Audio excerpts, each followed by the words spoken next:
Hello à tous, je suis Éléonore Vigneron et je suis ravie de vous accueillir sur Rayonnante. Dans ce podcast, je pars à la rencontre de personnalités inspirantes qui rythment l'actualité ou l'innovation à Nantes et dans la région. Ensemble, nous discutons de leur parcours de vie, de l'origine de leurs projets et de leur vision de l'entrepreneuriat nantais. Rayonnante, un podcast original à écouter quand vous le voulez sur toutes vos plateformes de podcast. Bonjour Hélène. Bonjour Éléonore. Bienvenue dans Rayonnante. Merci. Écoute, je suis ravie de t'accueillir ce matin. Je te propose de commencer par te présenter. Alors, je suis Hélène Meillard. J'ai créé la marque Hélène aime les précieuses en 2019. Au départ, rien que pour moi. Voilà. Et puis finalement, ça a grandi. Et maintenant, c'est une entreprise qui commence à être connue. Et puis, j'ai surtout créé un compte Instagram qui rassemble pas mal de monde. Ouais, on va parler de tout ça du coup aujourd'hui. Mais avant, si tu veux bien Hélène, j'aimerais bien qu'on commence par parler de toi, par s'intéresser à ton enfance, parce que j'ai pas trouvé beaucoup d'informations sur ta vie sur Internet. Elle n'a pas beaucoup d'intérêt, ma vie. Non, je suis née dans une famille, j'ai juste un frère. J'ai passé mon enfance dans le Limousin, puis après à Paris. J'étais passionnée par les études d'histoire de l'art et donc je suis allée à la Sorbonne faire 5 ans d'études, donc un DEA en histoire de l'art. Plus précisément, passionnée par le XVIIe siècle français. Et en fait, ça va me poursuivre un petit peu. Après, il avait été question que je fasse de la recherche. Et puis, j'avais envie finalement de me confronter au monde un peu plus réel et travailler en entreprise. J'ai donc fait un 3e cycle à l'ESSEC en gestion marketing. Et là, j'ai complètement changé de bord, mais je trouve que c'est génial d'avoir des opportunités dans tous les sens. Et j'ai travaillé dans le monde de la finance, sur des produits financiers. J'ai fait ça pendant 10 ans, ravie en tant que chef de produit marketing. Donc j'ai fait ça 10 ans à Paris. Et puis mon mari s'est installé à Nantes, je l'ai donc suivi. Et alors là, je me suis épanouie dans mon rôle de femme au foyer. Voilà. J'ai trois enfants et j'étais heureuse. Ouais, c'est bien de les le dire élever, parce qu'on n'entend pas souvent ce discours. Ah, j'adore ça. Vraiment, j'étais heureuse comme tout, d'être présente, de les faire travailler. Et si je reviens justement à ton enfance, est-ce que dans ta famille, il y avait déjà cette sensibilité à l'art, à l'artisanat, Alors, au bijou, à la création ? Oui, moi j'ai une grand-mère qui a peint à ses heures perdues, qui a fait beaucoup de couture. C'était aussi une génération où les femmes cousaient beaucoup. Maman, non, n'a pas tellement créé, mais bon voilà, j'étais très très inspirée par ma grand-mère maternelle. Mes parents m'emmenaient beaucoup dans les musées, beaucoup de promenades comme ça touristiques pour visiter la France essentiellement. Donc voilà, c'est des choses qui m'ont beaucoup imprégnée.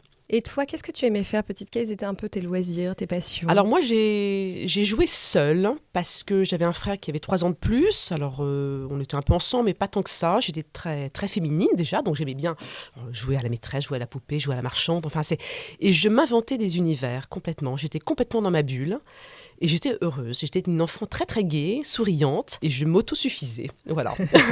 Et justement, est-ce que si tu plonges dans ces souvenirs, tu dirais qu'il y a eu certaines qualités qui t'ont été transmises et qui t'aident aujourd'hui dans la création de ta marque, dans le développement de ta marque ? Peut-être le sens du beau.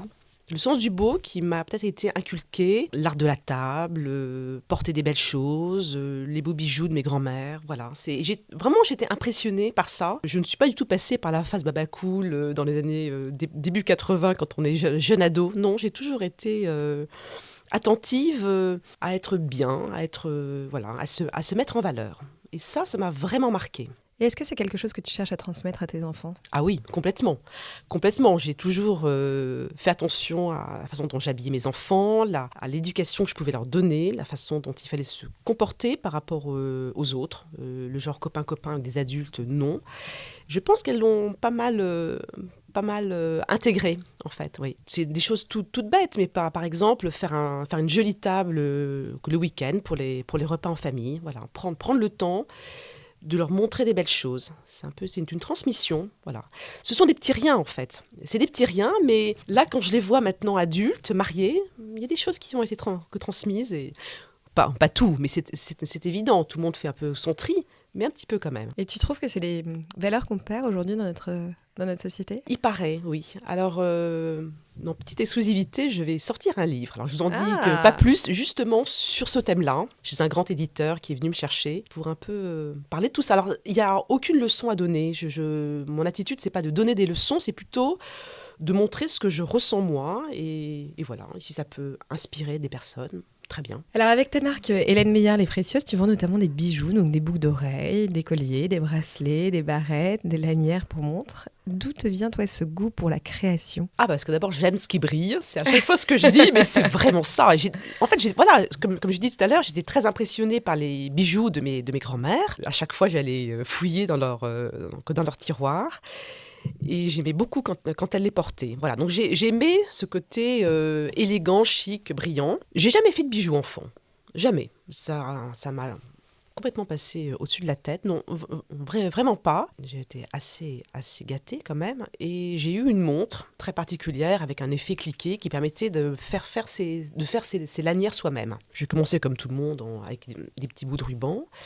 Et puis un jour, donc en 2019, je me dis tiens, pourquoi pas faire un enfilage de perles. Je n'y connaissais rien. Moi, enfant, 8 ans, je n'avais jamais eu de métier à tisser. Et je vais dans une boutique voir un peu comment on peut faire ça. J'apprends ça en l'espace d'1 heure parce que c'est très facile à apprendre. Et là, je me dis, tiens, c'est une bonne idée de faire un bracelet avec cet enfilage de perles. Alors après, j'ai un peu cherché parce qu'on sort cette bande de perles avec une 15aine de fils assez raides, et il faut pouvoir cacher tout ça et en faire une lanière qui puisse s'adapter à cette montre, et surtout de ne pas perdre la montre qui vaut quand même un certain prix. J'ai mis plus d'1 mois à essayer dans tous les sens, et j'ai fini par trouver une méthode pour lier cette lanière à cette montre. Je l'ai portée, alors ça y est, ça a été la passion. C'est vrai que quand je fais des choses, je les fais souvent de manière un peu excessive. J'en ai fait plein, je les ai portées, j'en ai offert à maman, à des amis. Et puis après, les amis ont commencé à me dire, tiens, j'aimerais bien t'en acheter. C'est comme ça. En fait, c'est à partir d'une lanière de montre. Voilà. Et j'ai découvert... Est-ce que c'est la lanière de montre que tu portes aujourd'hui ? Oui, voilà, c'est ça. Ouais, c'est ça. Oui. Okay. Je te la montre. Voilà. Donc, ce sont des perles. Alors bon, on peut dire juste un tout petit mot sur les perles Miyuki. Ce sont des perles japonaises. Donc, c'est la Rolls de la perle, puisqu'ils ont un procédé de perles de fabrication qui est très, très innovant. Rien à voir avec les perles rocailles que l'on connaît depuis toujours, depuis le XVe siècle à Murano. Donc c'est une autre technique, en fait de haute technologie, et puis avec un laser, ils arrivent à couper ces petits tronçons de perles de manière extrêmement régulière, ce qui fait un tissage qui est très très régulier. Ils ont plus de 1200 couleurs, ils ont une 30aine de variétés dans les perles, donc des effets différents, métallisés, transparents, facetés, translucides, opaques. Donc voilà, c'est un univers incroyable.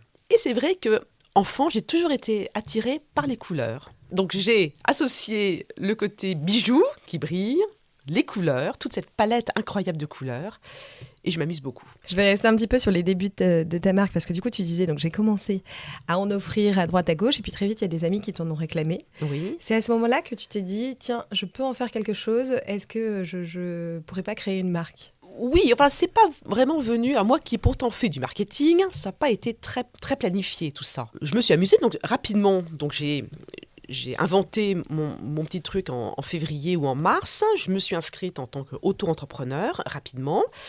Et puis, voilà, sur mon petit bouche à oreille, j'en ai vendu. Mais c'est resté un petit peu confidentiel. Et pas forcément une envie d'en faire plus. D'un autre côté, je me disais, c'est quand même joli. Et ça devrait marcher, mais marcher encore plus. Que faire ? Et puis en fait, j'ai eu l'idée de faire des marchés à Dinard, ce qui paraît un peu étonnant, mais je passe mes vacances à côté de Dinard. Ils ont un marché qui est extraordinaire, bien plus joli que la Baule. et je me suis dit, voilà, finalement, je vais m'amuser à aller sur le marché et voir un peu.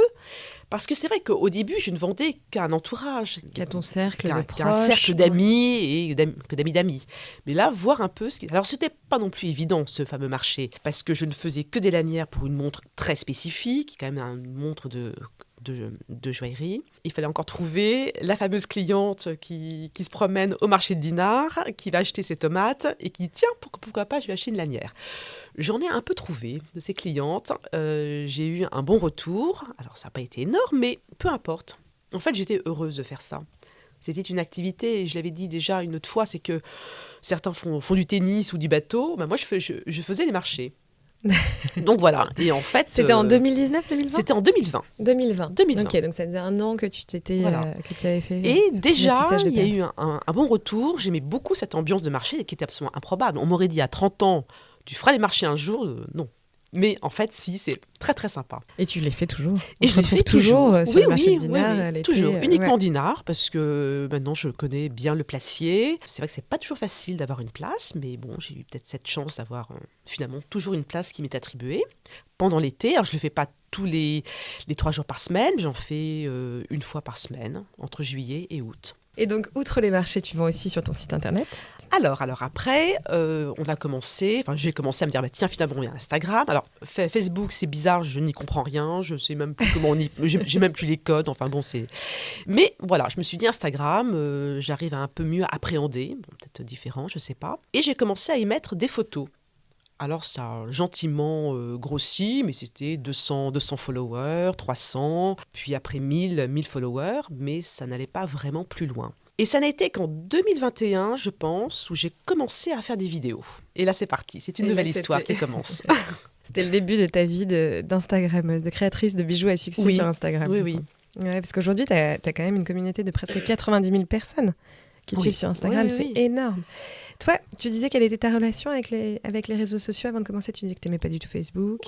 Aucune relation. Aucune. Ouais. Vraiment, ça, j'étais complètement détachée de tout ça. Tu commences et comment est-ce que tu as construit cette communauté alors sur Instagram? Comment je l'ai construit? Ce sont les vidéos, en fait. Ce sont les vidéos que j'ai faites et qui ont plu. Quelles ont été les premières vidéos? Alors c'est vrai qu'au départ, j'ai dû parler un peu de la façon dont je fabriquais mes bijoux. Voilà, ça y est, j'ai fait une nouvelle manchette. Parce qu'entre-temps, j'ai fait d'autres bijoux. J'avais démarré par les lanières de montre, mais après, j'ai fait des manchettes pour celles qui n'avaient pas la fameuse montre. Puis après, j'ai fait des bracelets double brin. Et puis, j'ai fait des colliers, des barrettes, etc. Donc voilà, j'ai étoffé. Assez rapidement. Ça s'est fait sur 3 ans à peu près. Okay. Ça grossit comme ça. Et puis en fait, après, je me suis dit, mais de quoi allons-nous parler? Puisqu'on ne va pas parler toujours des bijoux. J'aimais beaucoup la joaillerie, les pierres précieuses. Et je me suis dit, tiens, pourquoi pas, faisons des petits podcasts, enfin des petites vidéos plutôt, pour expliquer qu'est-ce que c'est qu'un péridot, qu'est-ce que c'est qu'un béryl. Voilà, dans les béryls, il y a des émeraudes, il y a des aigues marines, il y a des morganites. Voilà, donc j'ai un peu expliqué tout ça. Ça m'intéressait. Et puis après... Qui est-ce qui te filmait? Alors, soit c'était une amie qui est passée par là, soit c'est mon époux, soit c'est l'un de mes enfants. Ça reste amateur. Oui, tu fais ça avec ton téléphone portable. Oui, exactement. Ouais. Quelle est la vidéo qui a le plus marché? Ah, la vidéo qui a le plus marché, elle a fait 1,6 million de vues. Alors, j'en ai plusieurs qui ont fait plus d'1 million. 1,6 million, alors là c'était assez amusant, je faisais une vente avec une fille qui fait des chapeaux de mariage. Et là en l'occurrence j'étais avec mon mari qui était venu avec moi, c'était à Paris.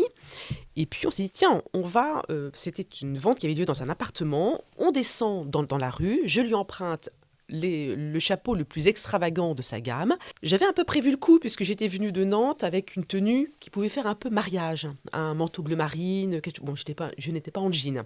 Voilà, donc il fallait qu'il y ait une silhouette un petit peu habillée. J'emprunte ce fameux chapeau jaune et puis voilà, je dis je vais faire une vente chez machin chose, nous vous y attendons de 10h30 jusqu'à 18h. On commence la première prise et en fait, quand on regarde la prise, je me vois en fait à côté d'une poubelle avec un couvercle jaune. Et là, on se dit, est-ce qu'on la garde ou pas? Parce que c'est un petit peu gênant d'avoir cette poubelle. Une poubelle, ça n'est jamais joli. On refait une prise dans l'autre sens, de l'autre côté de la porte, où on ne voit pas de poubelle. Et après, on se dit, mais non, en fait, il faut garder la poubelle. C'est un côté marron. Et c'est vrai que c'est un peu toutes les vidéos que je fais, il y a souvent de l'humour, de l'autodérision, ne pas trop se prendre au sérieux. On ne sait pas trop si c'est du sérieux, si c'est pas du sérieux.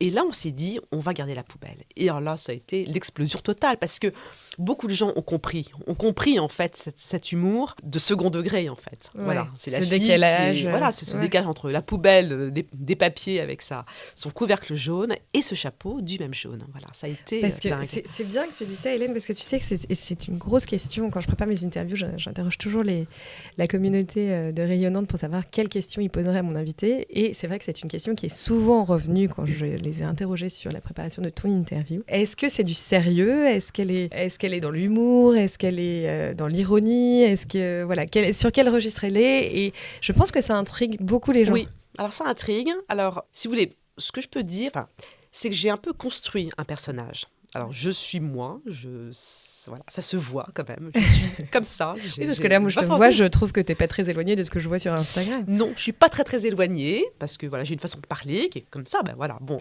Mais après, je joue un peu de ça. Et j'ai créé un peu un personnage qui est à base d'autodérision, où on rit, où je ris un peu de moi. Par exemple, j'ai fait des vidéos aussi qui ont très bien marché avec ce comédien Nicolas Hautbeau, qui est venu me chercher en me disant, tiens, voilà, j'aimerais bien faire des vidéos avec toi, voilà, c'est sous le ton aussi de la plaisanterie. Et c'est vrai que nos deux humours, en fait, fonctionnent assez bien. Mais je ne suis en rien une comédienne.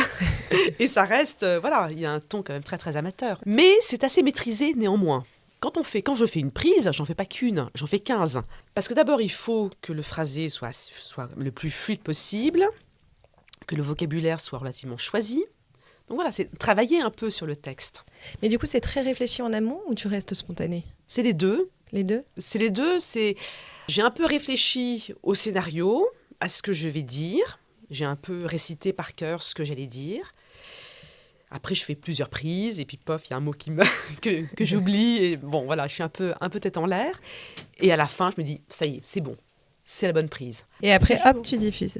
Et après, je diffuse. Et là, c'est toujours ton mari ou tes enfants ou une amie qui te filme ? Ou c'est moi. Oui, alors après, j'ai fait quelques prises où c'était moi en selfie. Sinon, c'est une amie qui passe par là. C'est effectivement mon époux, souvent, parce qu'il est quand même plus souvent avec moi. Ou pourquoi pas que l'un de mes enfants, oui. Mais donc du coup, ce qui est intéressant, c'est que ta communauté, elle s'est construite vraiment de manière organique. Donc en fait, assez naturellement, les gens t'ont suivi pour toi, pour ta personnalité, justement ce côté autodérision aussi. Et c'est comme ça que ta communauté a grandi en fait. J'ai absolument rien maîtrisé. Je suis très très étonnée de cette communauté. Moi, je pensais, étant une quinquagénaire, n'attirer que des quinquagénaires, ou plus, ou alors un petit peu moins. Et bien en fait non. J'ai d'emblée, des jeunes et même des très jeunes ont regardé mon compte Instagram. Autant des filles que des garçons. Et je crois que la population la plus importante, ce sont les 30-40 ans finalement, qui me regardent. Beaucoup d'hommes qui aiment peut-être les choses raffinées. Certains sont assez féminins, sont assez raffinés et donc sont des hommes qui aiment les belles choses. Et voilà, donc voilà. Parce que quelle relation toi tu as avec cette communauté ? Tu échanges avec eux ? Alors j'échange un petit peu, oui. Ouais. Même certains qui sont devenus que des amis. Ah oui. Vraiment. Ah oui. Ah bah c'est une relation qui est incroyable. Ouais. Si vous voulez, quand je marche dans la rue, quand je fais une vente, ce que disent la plupart des gens souvent, c'est « Hélène, je vous adore ». Ah oui. C'est incroyable. Voilà, Mais quand on regarde les commentaires sur tes vidéos, les commentaires sont dithyrambiques. Ah oui. Non, c'est vrai que et ça fait vraiment beaucoup de plaisir. Voilà. Quand je suis un petit peu déprimée le matin, parce que les gens n'imaginent pas que je sois déprimée. Si, un petit peu parfois. Ah mais ça me dope complètement. Non, mais c'est très très chouette. Après, j'ai un peu de mal à répondre à tout le monde, mais je suis toujours extrêmement touchée. Et même une personne qui a une agence d'hôtesse pour être dans des salons professionnels, qui leur montre mes vidéos pour savoir comment se positionner, comment être, voilà. Apprenez les filles à être comme Hélène. Oui. Il y avait un prof dans une école qui faisait du marketing. Regardez comment Hélène gère son compte Instagram. Voilà, et ça, marrant. Qu'est-ce que tu ressens, toi, quand tu entends des choses comme ça ? Je suis heureuse, je suis flattée, j'en fais pas trop non plus. Je reste moi-même. Et ce que je peux dire, je suis profondément touchée. Parce que je ne le recherchais pas, c'est devenu tout seul, comme ça. Et oui, je trouve ça touchant. Et tu es consciente que tu es un modèle pour ces gens-là ? Oui, je ne veux pas non plus donner de leçons, mais c'est vrai qu'il y a plusieurs personnes qui me disent, voilà, par exemple, moi je suis expatriée, j'ai un peu le vague à l'âme de la France. De vous voir le matin, ça me dope. Je trouve ça génial, voilà, d'entendre ça. Après, d'être un modèle, chacun son style, si vous voulez. Mais c'est vrai qu'on me demande pas mal mes marques de vêtements, ou mon rouge à lèvres, ou ceci, cela. Oui. Bon, je donne, bien sûr. C'est vrai que tu représentes une certaine image de la France qu'on voit peu aujourd'hui dans les médias, en fait. Ouais, et en fait... conscience de ça. Est-ce que ça te laisse quand même la liberté d'être toi-même ?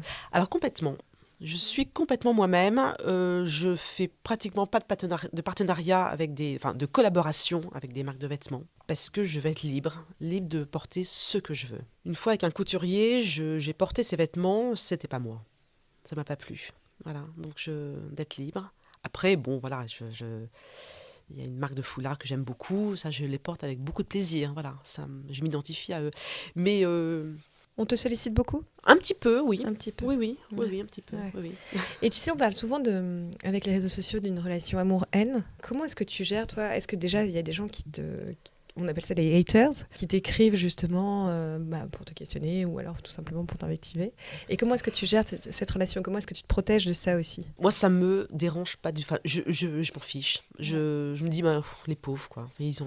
Ça ne t'atteint pas. Ils ont que ça à faire. Ouais. Ça ne m'atteint pas du tout. Et c'est peut-être une force, peut-être, parce que j'avance. J'ai tellement de gentils compliments que, voilà, mais on peut pas plaire à tout le monde. Et puis, je n'ai pas l'envie de plaire à tout le monde. Et puis voilà. Non, mais ça, vraiment, ça ne me touche pas du tout. Je me dis, what else?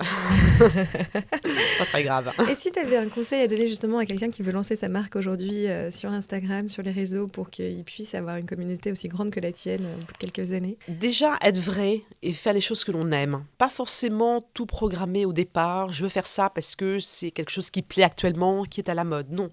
En fait, être un peu dépassé, être un peu en dehors de la mode. Être vraiment soi. Parce que ça peut plaire, finalement, d'être vraiment soi. Après, sur Instagram, de faire des vidéos, c'est quand même un très bon effet de levier. Aujourd'hui, est-ce que tu vois, avant de publier, est-ce que tu étudies un peu les posts qui ont marché, les vidéos qui ont marché? Non. Tu le fais de manière très spontanée. Très, très spontané. D'abord, il faut trouver des idées pour toujours avoir des nouvelles idées pour faire des vidéos.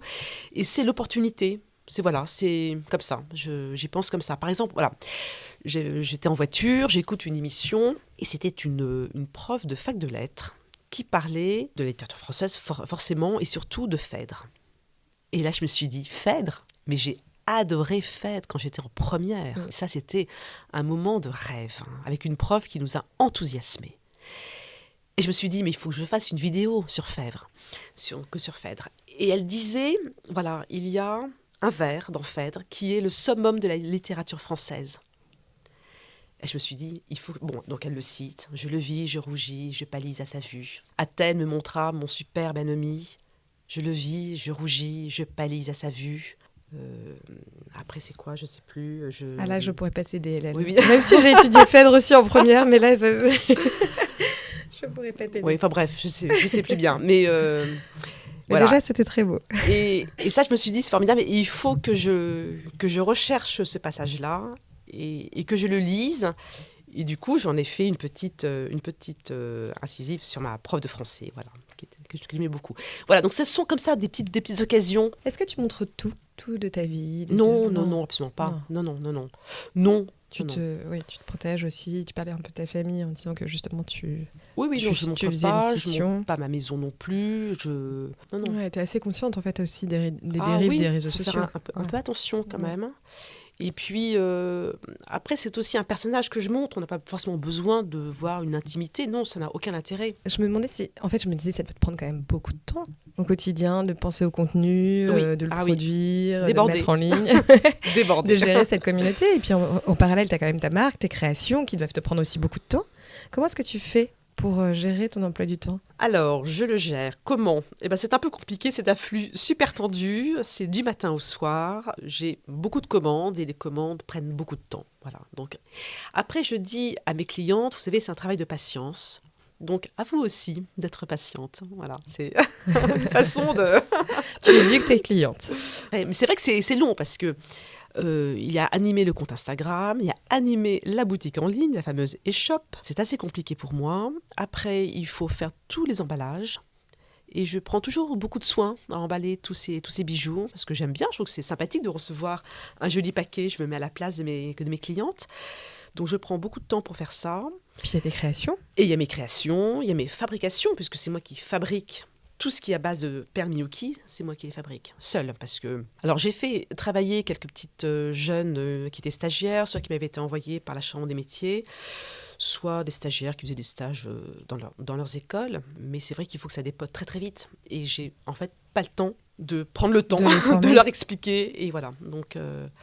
Quand une barrette qui fait 8 cm, elles mettent 1 heure pour faire une demi-barrette à enfiler, c'est pas possible. Moi, voilà, il faut une manchette, je mets 4 heures, mais là, elle mettrait 2 jours. Donc en fait, j'ai pas le temps, je ne cherche pas.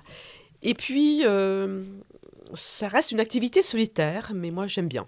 Donc voilà, je suis seule dans mon Chez toi atelier, chez moi. Ouais. Oui, oui. Et justement, raconte-nous un peu les secrets de tes processus de création, de fabrication. Déjà, je voulais savoir où trouves-tu tes sources d'inspiration? J'ai créé, parce que je peux pas, en fait, au départ, quand j'ai commencé à faire des manchettes et des lanières, donc des enfilages, donc du tissage de perles, je me suis dit, pratique, je vais aller sur Pinterest et je vais copier des modèles, quitte à mettre des couleurs différentes. Eh bien, ça ne m'a pas plu du tout, parce que je trouvais que ces modèles étaient très fortement inspirés d'Amérique du Sud, donc des motifs un peu ethniques. Et je ne voulais pas ça, j'étais plutôt sur des modèles je recherchais plutôt de la symétrie, des choses beaucoup plus strictes. Et j'ai donc commencé à dessiner sur un papier quadrillé des modèles. Et ça correspondait plus à ma personnalité et à ce que je voulais en faire. Après, pour les couleurs, certes, je suis attirée par les couleurs, j'aime bien les mélanges de couleurs. Et puis, je regarde autour de moi. Il y avait une exposition de Cartier et l'art et l'islam. Et sur la couverture du catalogue d'exposition était photographiée une tabatière avec une incrustation de turquoise et de lapis-lazuli. Et bien là, je me suis dit, génial. Je vais essayer de reproduire un peu ce mélange.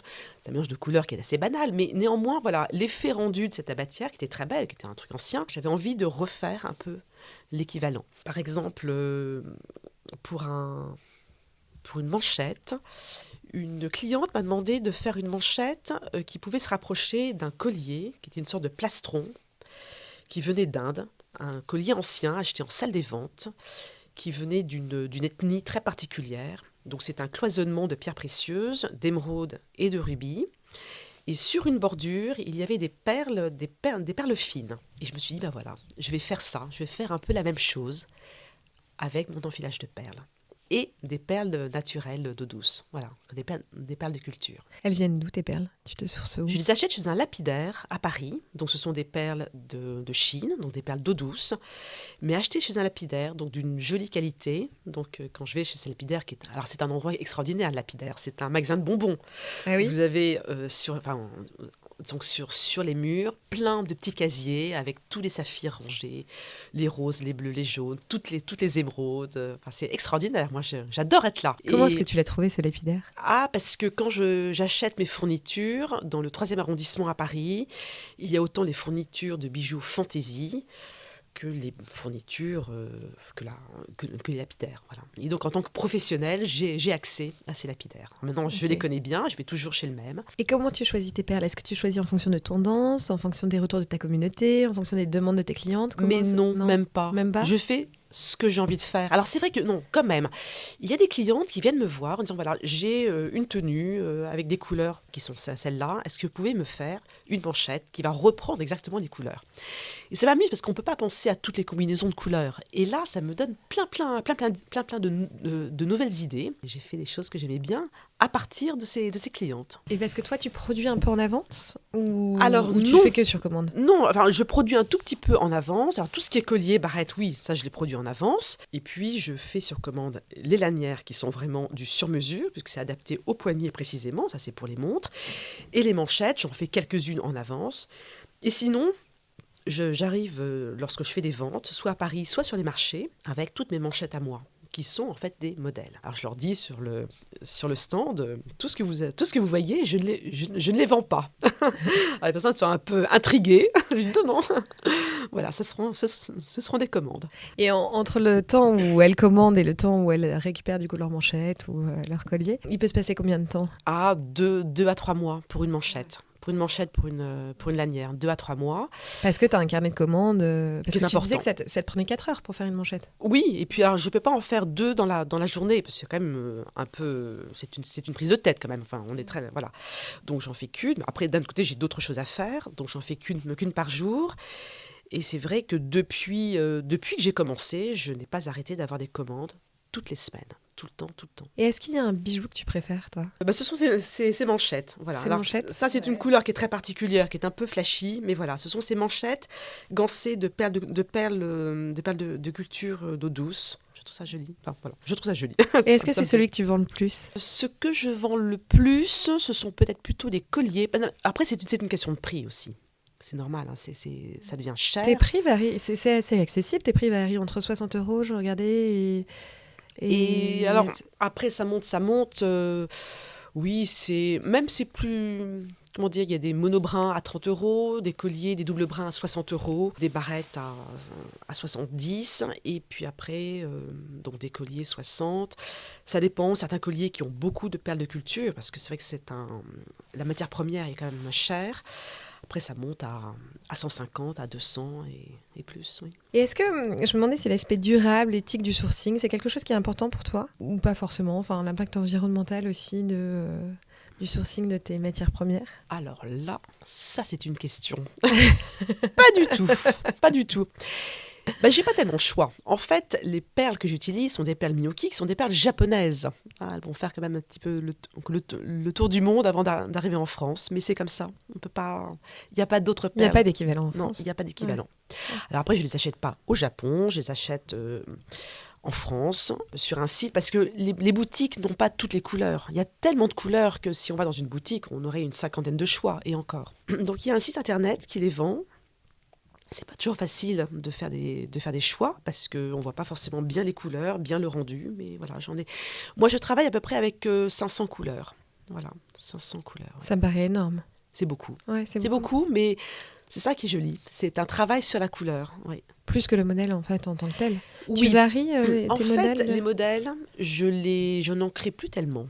Je trouve que j'en ai suffisamment. C'est plutôt des faire-valoir pour les couleurs. Et justement, je me demandais dans le développement de ta marque, donc on a beaucoup parlé de ton lien avec ta communauté Instagram, et la question de fond, c'est finalement, est-ce que ça a un impact sur ton business, sur ton chiffre d'affaires? Est-ce que tu as vu un vrai lien entre ta communauté Instagram que tu as construite dans le temps et le chiffre d'affaires Bien sûr, ouais. évidemment. Ouais. Évidemment que ça a un lien. Les choses ont explosé avec la création d'Instagram et surtout avec les vidéos sur Instagram en 2021, oui.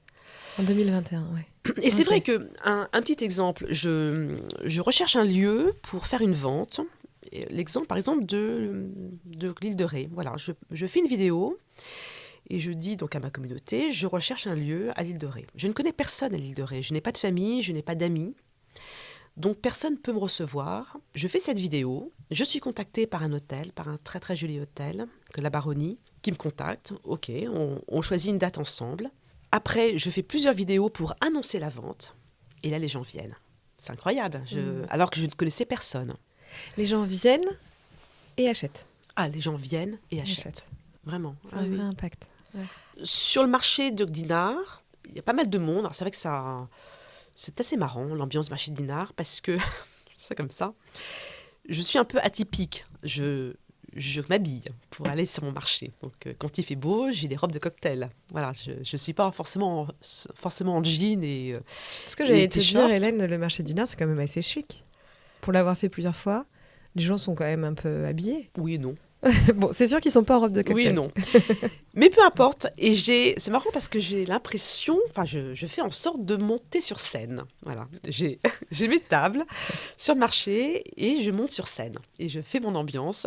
Et il y a beaucoup de personnes qui viennent me voir, qui viennent pas forcément acheter, mais qui viennent se prendre en photo avec moi. Voilà, les selfies. Et ça, il y en a une dizaine, une quinzaine par matinée. Les gens sont ravis de venir. Oh, Hélène, on est ravis de vous voir en vrai. Ah ouais. Marrant. Et comment tu gères ça, toi? Je souris. À la fin, j'ai les zygomatiques un petit peu crispés, mais je trouve ça touchant parce que les gens sont gentils. C'est pas pour se moquer de moi. Ils sont vraiment gentils. Ils sont heureux. Du coup, pour la petite anecdote, je raconte ce qui nous est arrivé tout à l'heure quand tu es arrivé et qu'on est allé chercher un café avant d'enregistrer. Hélène s'est quand même fait alpaguer dans le hall du palace par quelqu'un qui t'a dit « Ah, mais vous êtes Hélène, je vous suis sur les réseaux sociaux. » La vraie star, quoi. Ce qui est étonnant, c'est que oui, et les gens sont... Ce monsieur très, très sympathique au demeurant est à l'opposé de mon style. On n'a rien à voir ensemble, mais on n'a rien à voir. Oui, c'est vrai. C'est étonnant. Et c'est un homme. C'est un homme, un style complètement différent, un univers qui n'est pas du tout le mien. Moi, j'ai jamais côtoyé des personnes comme ça avant dans mon cercle d'amis. Et c'est ça qui est chouette, c'est que finalement, ce conte fédère beaucoup de monde. Je fais des rencontres incroyables. Et j'adore parce que rencontrer des gens très, très, très différents, c'est très, très enrichissant. Mais alors, qu'est-ce que tu penses qu'il attire, lui? Je ne sais pas. Je sais pas. Ah, c'est le côté marrant, je pense. Ouais. C'est le côté dérision. C'est le côté différent. différent peut-être. Oui. Ouais. On voit que donc ta marque s'est développée parce que tu as aussi osé, tu as aussi, tout en étant toi-même, tout en restant fidèle à toi-même, à tes valeurs, à ton histoire. Est-ce qu'il y a des leçons que tu as tirées quand même de toutes ces années, que tu pourrais nous partager aujourd'hui? Peut-être peut-être des erreurs que tu as faites et que tu ne souhaites plus refaire, justement? Non, je sais pas si je peux répondre à cette question. Je trouve que j'ai quand même arrêté de travailler pendant 10 ou 15 ans, complètement. Et je trouve que c'est très chouette de pouvoir se réinventer. Ce que je peux dire, c'est que finalement, la vie n'est pas figée. Pas parce qu'on fait quelque chose pendant de nombreuses années que voilà, les choses sont tracées. En fait, rien n'est tracé. Et ça, peut-être c'est une leçon, enfin c'est une leçon que j'ai pour moi, enfin c'est quelque chose que j'ai constaté, c'est que finalement on arrive à se réinventer et à être différente et à pouvoir créer. Alors ça a été pour mon activité, dans une activité de bijoux et dans une activité sur Instagram, ça aurait pu être toute autre chose. Et ça, c'est très, très, très chouette. Et comment est-ce que tu vois justement évoluer ta marque dans les prochaines années? Eh bien ça, je ne sais pas. Non, je ne sais pas du tout. Tu ne te projettes pas? Jamais? Je me projette pas. En fait, je me projette pas. Je pense qu'elle va grossir. C'est vrai que la sortie de ce livre au premier trimestre 2026 va peut-être encore faire gonfler encore le nombre de followers. Donc du coup, gonfler les ventes peut-être. Voilà. Mais j'ai pas beaucoup d'objectifs. Et alors, je voulais qu'on parle un peu de balance entre la vie professionnelle et la vie personnelle. Je voulais savoir comment toi, est-ce que tu vis tout ce succès? Moi, je le vis bien. Je le vis bien. Si vous voulez, cette nouvelle activité est arrivée à un moment qui était évident. Mes enfants ont quitté la maison puisqu'ils sont devenus adultes, ils se sont mariés. Et j'étais avec mon mari, donc on est passé d'une famille de 5 à une famille de 2. Donc c'était un peu le syndrome du nid vide. J'ai pas forcément voulu remplir ce nid vide, mais cette idée de bijoux est arrivée comme ça. C'était très bien parce que du coup j'étais disponible. Parce que c'est vrai que ça me prend beaucoup. Et donc j'étais disponible pour faire cette activité, pour créer ce compte Instagram. Et puis c'était aussi très sympathique de faire quelque chose avec mon mari, qui lui a son activité à lui, mais qui s'intéresse beaucoup à ce que je fais. Je trouve qu'il est assez admiratif et c'est aussi touchant. Comment est-ce qu'il t'a accompagné justement dans la création de cette marque? Autour de moi, j'ai pas mal d'amis qui font des activités manuelles et qui sont souvent un peu dénigrés par leur mari, qui ont une profession, comme ci, comme ça. Et oui, ma femme fait ses petites occupations. Et mon mari, tout de suite, a trouvé que c'était beau, que c'était bien, que c'était intéressant, que le compte Instagram avait un certain attrait et qu'il fallait amplifier ça. Et il m'a encouragée. Et c'est vrai qu'on en discute beaucoup. Et je trouve que, alors, je vais peut-être vous le dire, 35 ans de mariage, voilà. Et c'est une belle... C'est une belle continuité. C'est un beau nouveau projet. C'est un beau nouveau projet qui nous lie. Alors, on a toujours été très, très fusionnel, mais ça continue. Et tes enfants, comment est-ce qu'ils vivent ce succès? Les enfants sont plus détachés parce que, ils sont pas forcément à Nantes, mais ils sont contents pour moi. Et est-ce qu'ils sont fiers de ce que tu as créé, de ce que tu as réussi à développer avec les années? Oui, ils me le disent pas forcément, mais... Ouais. Je leur demanderai. Ce sera l'occasion d'une discussion, tu pourras leur faire écouter le podcast. Voilà. Il est temps de se manifester, les enfants. Il y a jamais eu un moment où ils ont participé justement à ton univers créatif, où ils t'ont donné des idées? Alors oui, si, peut-être, oui, si, ça. Il y a eu quand même quelques petites discussions. Tu sens que tu leur as transmis cette fibre créative? Oui, mais là, ils sont dans leur début de carrière. Je pense que ils sont sur une autre planète. Ou moi, je suis sur une autre planète. Voilà, plutôt. Toi, qu'est-ce que tu aimerais justement leur transmettre à travers ce parcours? On a parlé de valeurs en début d'épisode, mais à travers plutôt ton parcours entrepreneurial. Je sais pas, parce que l'air de dire faites ce que vous aimez, je sais pas, tout le monde a ça en tête. Il faut faire ce que vous aimez. Oui, pourquoi pas. Mais d'un autre côté, moi, après mes 5 ans d'histoire de l'art, où j'allais faire une thèse, finalement, je me suis arrêtée net en voulant rentrer dans une vie active plus normée. Et j'ai travaillé sur des produits financiers. Je n'étais pas du tout dans cet univers-là. Je suis arrivée là un peu par hasard. Et je trouve que tout peut être intéressant, finalement. Il suffit de rentrer un peu à pieds joints dans un nouvel univers et tout peut être intéressant.